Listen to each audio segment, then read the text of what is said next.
Welcome to Derby Day Racing's Win, Place, and Show. Wait a second. This is Drink, Place, and Show with your host, Tony Bada Bing. This is the Kentucky Derby Edition, Superfecta, Part 1. Thanks for clicking on the link. Thanks for visiting the webpage. If you haven't been to the webpage yet, Derby Day Racing is a new venture. We're all about the Kentucky Derby. We're all about the Triple Crown. We're all about thoroughbred horse racing in general. You have news, information, commentary, and your chance to become a thoroughbred owner. So please check us out. Maybe you'll join us in the winner's circle at a track near you. We are going to take a look at two things today. The Kentucky Derby Superfecta bet. What is it? How much does it cost? Have I hit it before? And the recipe for a delicious cocktail to go with it. So without further ado, let's get to the Superfecta.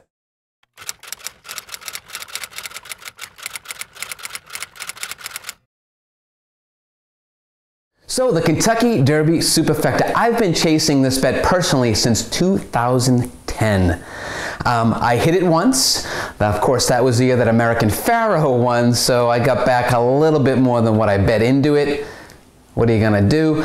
I've just missed it a few times. In fact, the year that Orb won, I just missed. We're gonna look at that finish of that Kentucky Derby. And I just missed one other time having 3 out of 4 horses. The Superfecta will pay off. It can pay off 5 digits, 6 digits it's paid off in my lifetime. It's a challenging bet with 20 horses in the field.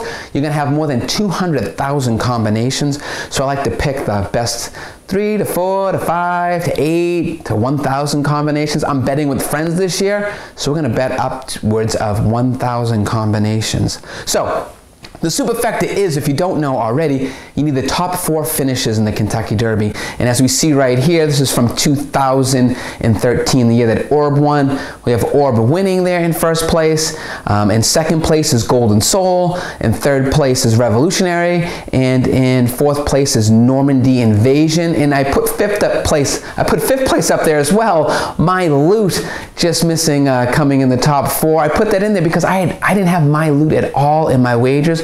But I did have Orb coming in first. I did have Golden Soul coming in fourth. And I did have Revolutionary, but I had him only on top. I mean, I also had Normandy Invasion. I had him first, second, or third. So you can see I had the 4 horses there. I think that Superfecta paid about $56,000 that year. When they went by the 8th pole where I was sitting that year, I actually had them in order. I held up my ticket. I'm like, oh my God, I have them. 1, 2, 3, 4. Bring the finish line up. We've all been there. So anyway, the Superfecta, let's talk about, it's a $1 base, no dimes on Derby Day. They don't want people counting their dimes as they're waiting in line to make a wager, so it will cost you a little bit more. I don't mind the cost since I have friends who bet along with me. Maybe you want to try that as well.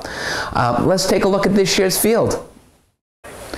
So as you can see, here's our 20 horses for the Kentucky Derby, 144.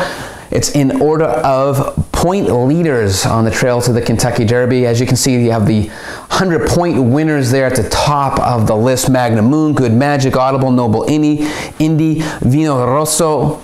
Those horses all won 100-point races. My boy Jack is on the list. He won the final prep, the Lexington Stakes.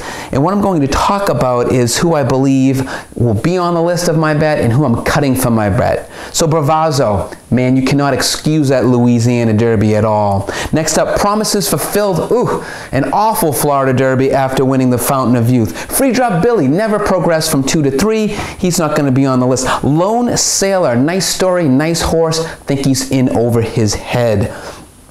Enticed, shied away from competition in both the Holy Bull Stakes and the Wood Memorial. Firenze Fire, just not fast enough for this group.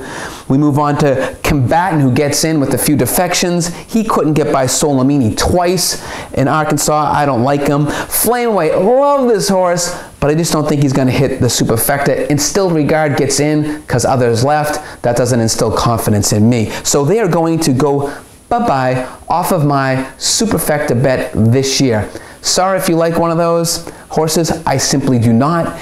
And then we're going to have our horses for win consideration and for underneath consideration, coming in 2nd through 4th. Those horses on the win consideration will also be used in the bet. I'm going to talk about that next week. Come back here on Thursday morning. After the draw on Wednesday morning, I'm going to go through and formulate 2 or 3 of my Superfecta bets for you.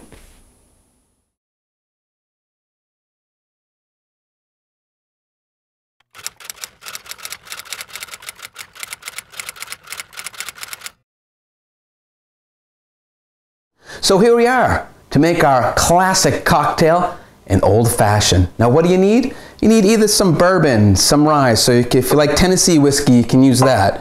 If you like an expensive rye, you can use that. Or an affordable rye or bourbon, you can use that. It's all depends on your sweetness level. I prefer to use rye in my old-fashioned. Some people like to use an orange rind. I don't use that. I instead use orange bitters. So let's get right through to the classic cocktail. I'm going to use my Oaks glass from 2013. I believe Princess of Selmar won that race. But this is a great glass to use. So we're going to start with a teaspoon of sugar. I use superfine sugar, easily to dissolve or easily dissolvable within the cocktail itself. A little splash of water.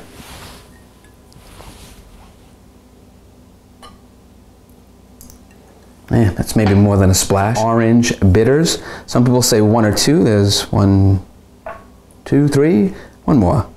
4, 5. I happen to like orange bitters. And now we're just going to muddle that. Now if you don't have a muddler, her muddler was a muddler. If you don't have a muddler, you can just use a teaspoon like I'm using. And what you're going to do is kind of make a nice little paste. Oh, it smells delicious already with that orange bitters. And you're going to muddle that right into your glass. The superfine sugar definitely helps. Now, we're going to add some rye. I myself am going to go a little bit. This is a rye that's aged in a rum cask to finish. You're going to go 2 ounces of rye or bourbon. There's 1. There is 2.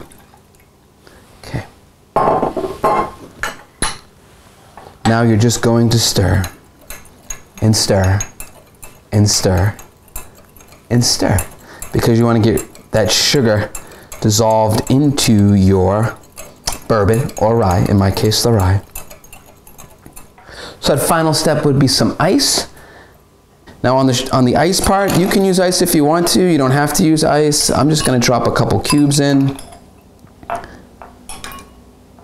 You can also put the ice in and stir it to make it cold and strain it back into another glass, but an old-fashioned is usually made in the glass that you're going to drink.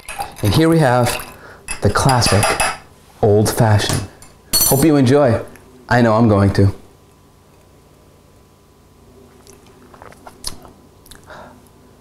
Classic. Hey, thanks for joining me, Tony Bada Bing, on the inaugural episode of Drink, Place, and Show. Hey, if you liked the video, please feel free to share it across your social media content. That'd be Facebook, Twitter, YouTube, wherever, whatever. Thanks for joining me, and come back on Thursday morning. If you're on YouTube, don't be afraid to look at that little tiny red button and hit subscribe. We're going to be updating our content throughout the Kentucky Derby and the Triple Crown here at Derby Day Racing.